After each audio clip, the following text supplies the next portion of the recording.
malaking damage po ang nangyayari sa channel. To make it frankly sa inyo po, dapat hindi nyo po ginagawa yan kasi dapat organic po yung mga subscriber kasi yun ang magiging community ninyo.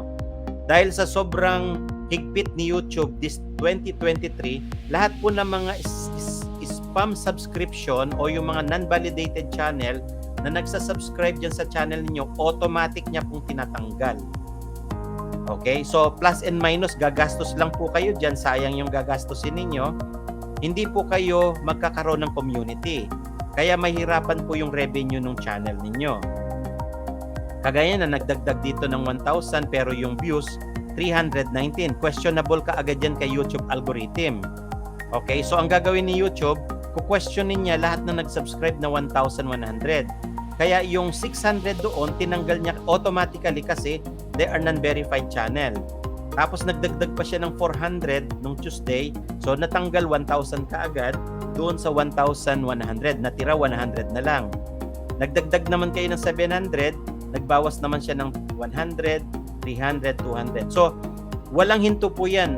Bawas at saka dagdag. Bawas at saka dagdag. Ang mangyayari dyan, kapag ina-allow nyo po yan sa channel ninyo, mafa-flag po yung channel ninyo. Kapag na-flag yung channel, hindi po kayo ipopromote ni algorithm sa mga advertisers kasi nagkakaroon kayo ng temporary inflation ng mga subscribers.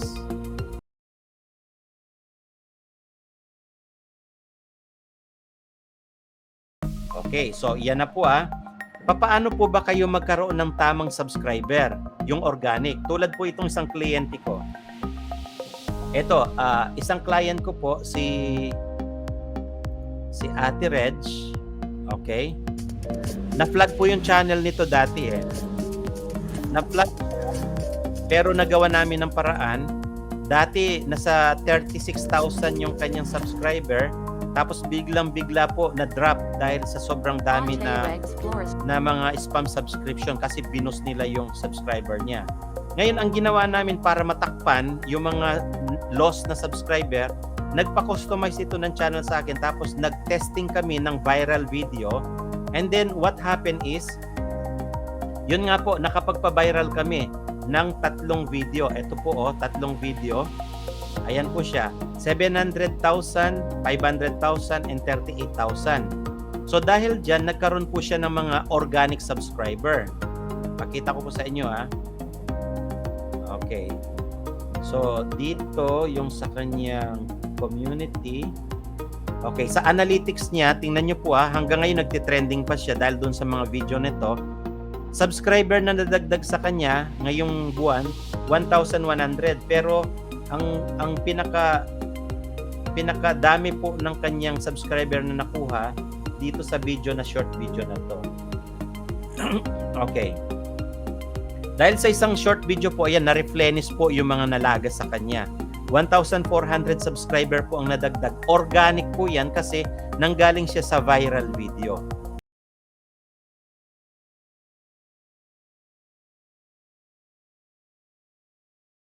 So kung ganito po yung channel ninyo, may paraan po yan. Lilinisin lang po natin yung channel. Aayusin yung channel, i-align natin yung niche. Mali kasi yung alignment ng niche. Kita nyo po 200,000 pa lang yung views ninyo. Samantalang yung kanina isang video lang 700,000 views. Yung sa inyo po the entire channel with 21,000 subscriber. Okay? So nakita nyo naman kung paano yung plus and minus doon sa subscriber niya. Ano na po yan, mga spam subscription niya. Naku po, makita ni algorithm yan, talagang hindi yan ipopromote. Ang kailangan dyan talaga linisin po yung sa inyong channel. Okay, so maganda naman po yung sa inyong profile picture, channel banner. They are very presentable. Pero maraming problema dito sa about section, sa keywords po ng channel ninyo. Palagay ko walang keyword ng channel. Hindi naka-align po yung niche.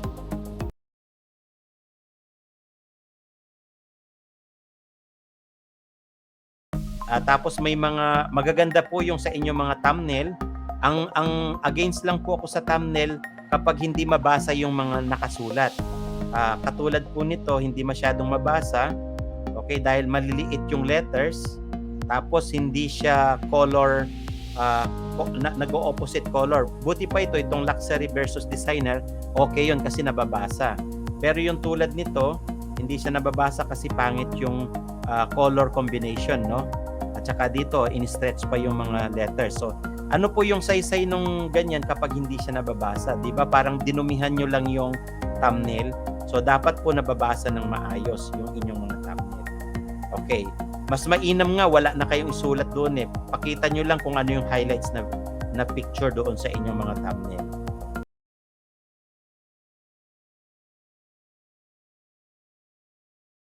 So kung babalik po tayo dito sa ating business platform, ganito na po yung interpretation sa channel na yon. Si channel, nag-boost siya ng kanyang mga subscriber, hindi siya talaga organic viewers kasi they are robots. They are not organic subscriber. They are temporary inflation of your subscriber. Okay? Meron naman pong gumagawa talaga ng ganyan, lalo na kapag meron po kayong budget. Pero hindi naman kailangan yan kasi nga po, kapag alam nyo lang kung paano makapagpa-trending tulad nung ginawa namin dito, nag-trending lang ng isang video, 1,400 subscriber, organic po yon. So yun po yung magiging community ninyo.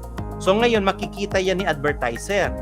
Kasi si YouTube, magre-report yan kay AdSense. Sasabihin ni YouTube, itong channel na ito, inflated yung kanyang subscriber. So hindi natin siya bibigyan ng matataas na ads galing dito sa mga advertisers kasi hindi mga organic community. Halimbawa, sabi nga ni luxury yung sa kanya, meron ka dito mga advertiser ni mga luxury perfume. So, magre-report si YouTube kay AdSense. Sasabihin niya, "Ops, wag kang maglagay dito kasi nga hindi siya mga organic viewers. Temporary inflation siya ng subscriber." So, sasabihin ni advertisers, off-limit ako dyan sa channel na yan. Kasi yung mga product ko, dapat mga organic na tao yung makakakita, yung alive na tao, hindi mga robots. So, ang gagawin ni YouTube, bababaan niya yung visibility mo, tapos naman, ipa-plug ka niya. So, hindi siya magdadrop ng mga matataas na mga advertisers dyan sa YouTube channel mo. Okay, so ganun po yun nangyayari sa business platform na yan. Kaya mapapansin ninyo, napakaliit ng revenue ninyo. Hindi rin nakakapagpa-trending ng video. Okay, ano ba yung mga dapat natin gawin as a YouTuber? Kapag YouTuber tayo, meron yung dalawang requirements, no? Yung requirements na yan, nandiyan po sa inyong mga channel.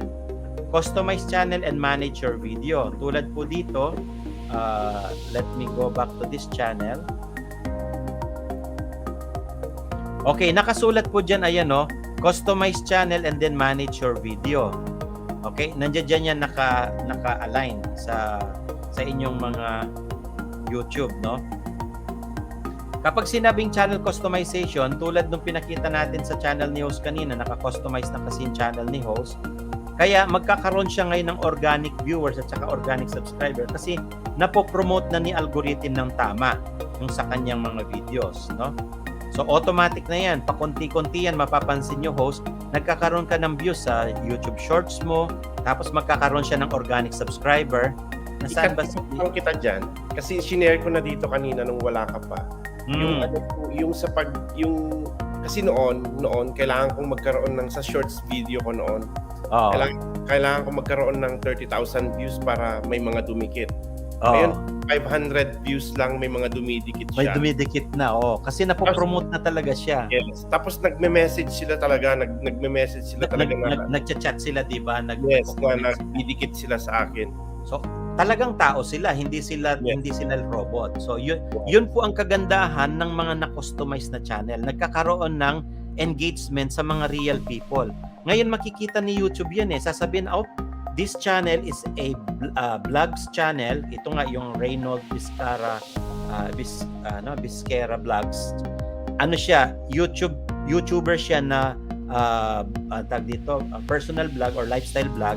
Ngayon makikita ni YouTube yan, sasabihin niya dito sa mga advertisers na nakafocus sa mga personal vlog, kagaya ng mga relo, kwintas, pabango, lahat ng mga personal things, mag-a-ads yan. Mapapansin nyo dyan, host ngayon, yung mga advertiser mo, iba-iba na sila.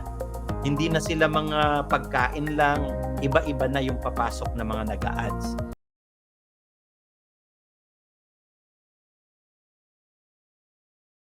as a YouTube creator, ang target natin is to monetize our channel. Tama?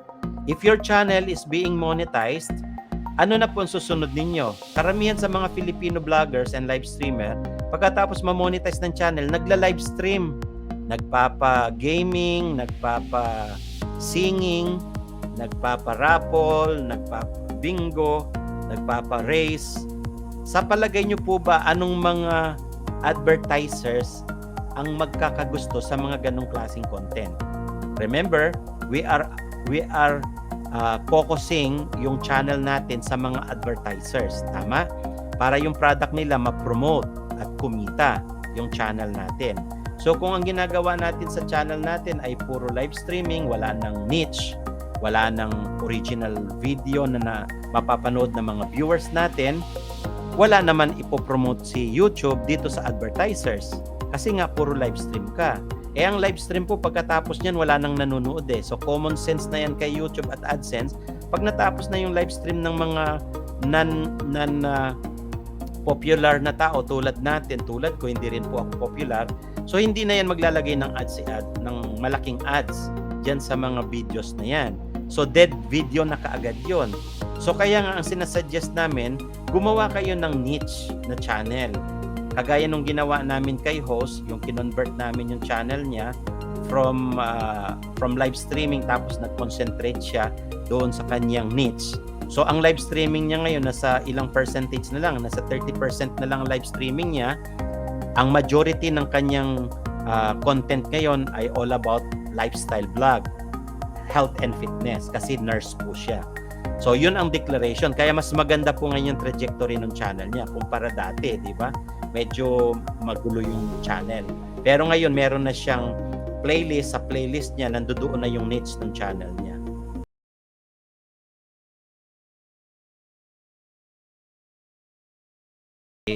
Ganito dapat guys mag-go to channel kayo, wag kayo mag-drop ng link kasi kapag nag-drop kayo ng Shinare ko na yung sinasabi mo na na mas safe yung mag-go to channel kaysa yung mag-drop ng link. Yes, pero kasi yung i-elaborate para alam nila. Okay, ganito po yan. Kapag kasing link ang dinrap ninyo, itong link kasi na ito, naka-align po ito doon sa inyong AdSense. Remember, nung nagpa-monetize kayo, ano ba yung minonetize sa inyo? Yung pangalan ng channel? Hindi naman po yung pangalan ng channel, di ba? Ang minonetize sa inyo, yung sa inyong link ng channel ninyo. So, kapag lagi kayo nagda-drop ng link, nagkakaroon yan ng back view. Kapag nagba-back view yan, nakikita yan ni algorithm at saka ni AdSense na pinopromote ninyo temporary inflation na naman yon ng views. Kasi nga pinopromote ninyo yung link, nagkakaroon ng backlinks ang tawag dyan, no? Para hindi mawala, para hindi kayo magkaroon ng suspicion si YouTube algorithm sa mga backlinks na yan. Kaya siya naglagay po ng ganito, Ito, papakita ko sa inyo, Ayan siya, meron siyang go to channel. Ano ba yung purpose niyan kung bakit inilagay diyan? Para hindi na kayo mag-drop ng link. Sasabihin lang ng moderator o ng host, guys, puntahan ninyo si Cathy Ramos, go to channel. Okay, yon, ganun po. Utusan natin yung mga nandito na mga mag-go to channel sila. Kasi kapag go to channel, pumupunta yan dito sa YouTube search.